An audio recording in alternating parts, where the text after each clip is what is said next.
Olá, meus amigos, vamos começar a nossa segunda aula de processo civil, voltadas para a resolução de questões VUNESP. Na primeira aula, resolvemos da questão número 1 até a questão número 4 do material que foi disponibilizado no site para vocês.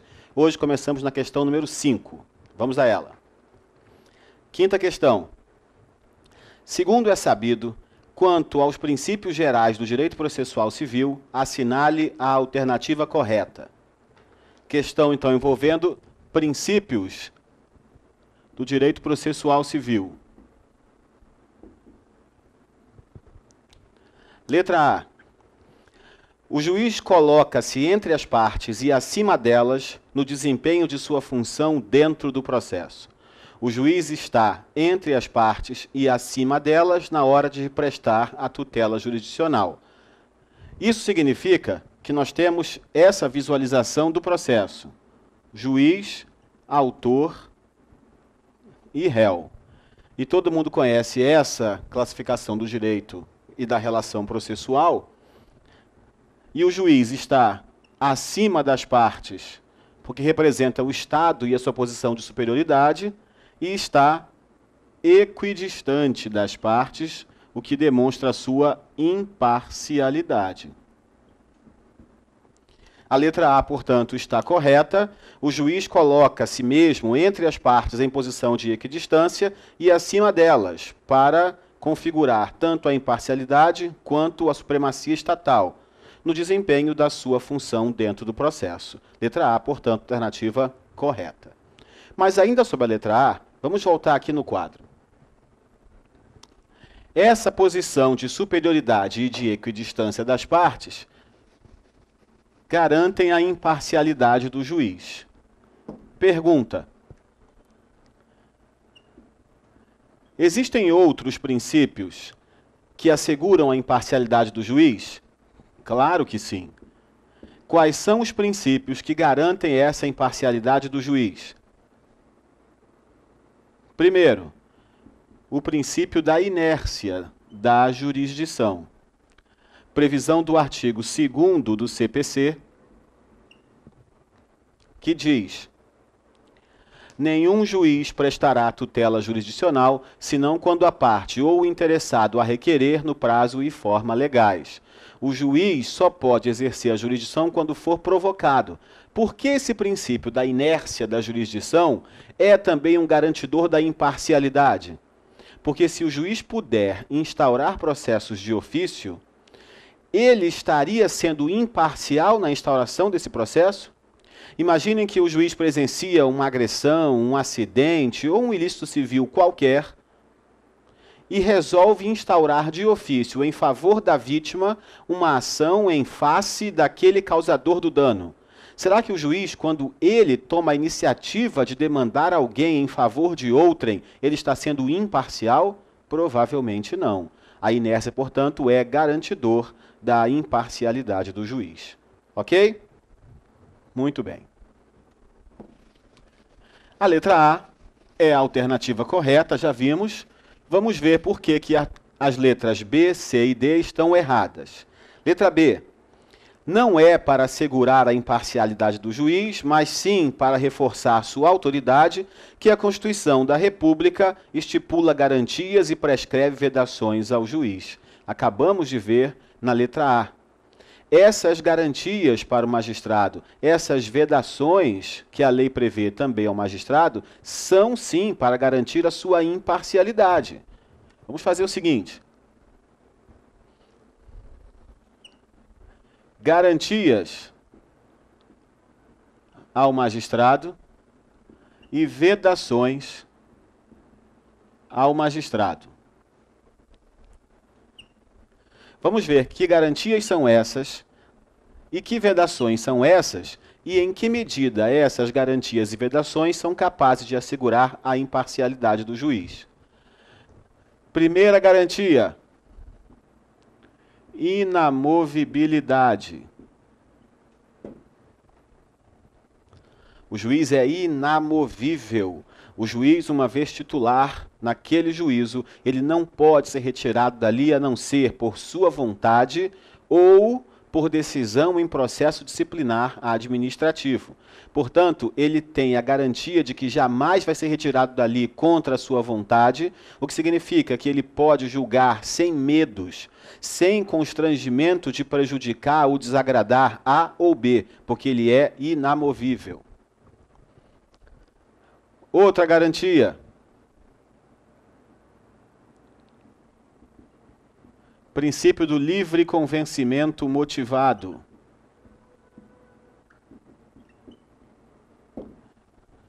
Também conhecido como o princípio da persuasão racional. O que significa? Que o juiz, ele só pode julgar quando motivar as suas decisões. O juiz tem a liberdade, o juiz tem a garantia de a qualquer tempo julgar naquele processo, desde que as fases processuais tenham sido praticadas, e o juiz pode julgar a partir do seu livre convencimento. Ele forma o seu convencimento com base nas provas que foram produzidas e julga da maneira que ele bem entender, desde que fundamentadas as suas decisões, o que garante também a sua imparcialidade. Ao contrário do livre convencimento motivado, a vedação oposta é impossibilidade de julgar sem fundamentação. Previsão do artigo 93, inciso 9 da Constituição da República. Todos os atos do Poder Judiciário serão públicos e fundamentadas todas as decisões sob pena de nulidade absoluta do processo. Outra garantia da imparcialidade do juiz. Ele pode julgar, mas não há como ele ser parcial para o autor ou para o réu, porque ele precisa fundamentar as suas decisões. Ok? Muito bem. Falando sobre parcialidade, e especificamente sobre a necessidade de fundamentar suas decisões, olha a pergunta. A hipótese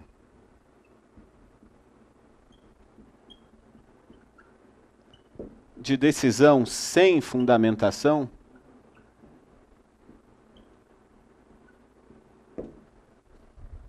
essa é a questão. A hipótese de decisão sem fundamentação, eu respondo que sim, que existe hipótese de decisão sem fundamentação. E mais, existe um artigo de lei, existe previsão legal expressa na lei dizendo, nesse caso específico, é possível decidir sem fundamentação. E o Supremo Tribunal Federal já disse que esse artigo que eu vou mencionar para vocês é constitucional. Que esse artigo de lei que eu vou mencionar agora, que numa dada situação específica é possível ao juiz decidir sem fundamentação, o STF disse que esse artigo não fere o artigo 93, inciso 9 da Constituição. Existe uma decisão que pode ser proferida sem fundamentação. E que hipótese é essa? Ela ocorre nos juizados especiais cíveis. Olha o caso concreto. Artigo 46 da Lei 9.099 de 95. Artigo 46 da Lei dos Juizados Especiais Estaduais. A redação é a seguinte: quando o recurso estiver pendente de julgamento na turma recursal, é possível, quando a turma recursal entender em manter a decisão pelos fundamentos da própria sentença, vamos de novo, sentença do juizado, recurso nominado para a turma recursal. Se a turma recursal entender pela manutenção da sentença, pelos próprios fundamentos que ela já esposou lá quando foi proferida, é possível que o julgamento seja composto apenas da súmula. É o que a lei fala no artigo 46. Entenda-se súmula por dispositivo. Quando a turma recursal, ao julgar o recurso nominado, resolver manter a sentença pelos fundamentos que já estão na própria sentença, o acórdão pode ser composto apenas de dispositivo, o que a Lei 9.099 chama de súmula. a decisão constará apenas da súmula, ou seja, mantenho a sentença pelos próprios fundamentos, ponto. Isso significa que a decisão está sem fundamentação e, ainda assim, o STF diz que esse artigo 46 é constitucional. Ok? Quinta questão, letra A está correta, letra B, já vimos por que ela está errada. Próxima alternativa, letra C. Quinta questão, letra C. Não atenta contra o princípio da razoável duração do processo a falta de atendimento à lei que manda dar prioridade nos juízos e tribunais às causas de interesse de pessoa com idade igual ou superior a 60 anos de idade. Código de Processo Civil prevê a prioridade de processos para igual ou maior de 60 anos. É evidente que essa norma tem por escopo, tem por objetivo assegurar a celeridade processual para essas pessoas de idade a partir dos 60 anos. Quando eu não atendo à norma que garante essa prioridade, é lógico que eu não estou assegurando. Letra C. Não atenta contra a razoável duração do processo? É claro que atenta contra a razoável duração do processo quando eu não cumpro a prioridade de tramitação para os processos, para as partes que têm igual ou mais de 60 anos. Ok? Letra D. Não é da ciência a cada litigante dos atos praticados pelo juiz e pelo adversário que pode-se efetivar o contraditório de modo a se ter informação e reação. Essa está errada. Vamos para o quadro falar sobre o princípio do contraditório.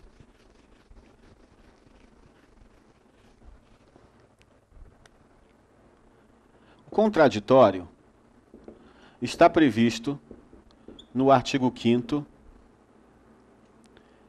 55 da Constituição da República. Artigo 5º, 55. Aos litigantes em processo judicial ou administrativo serão assegurados o contraditório e a ampla defesa, bem como todos os meios e recursos a eles inerentes. O que isso significa? Que o contraditório, previsão constitucional,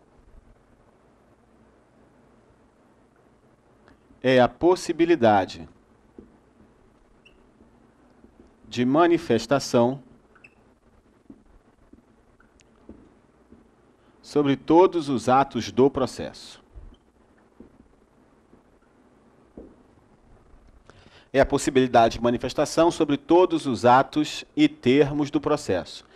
A parte tem o direito de ter ciência de tudo o que acontece no processo e também de se manifestar sobre todos esses atos ocorridos no processo. Muito bem, isso é o contraditório. Muitos autores dizem que contraditório é caracterizado por um binômio.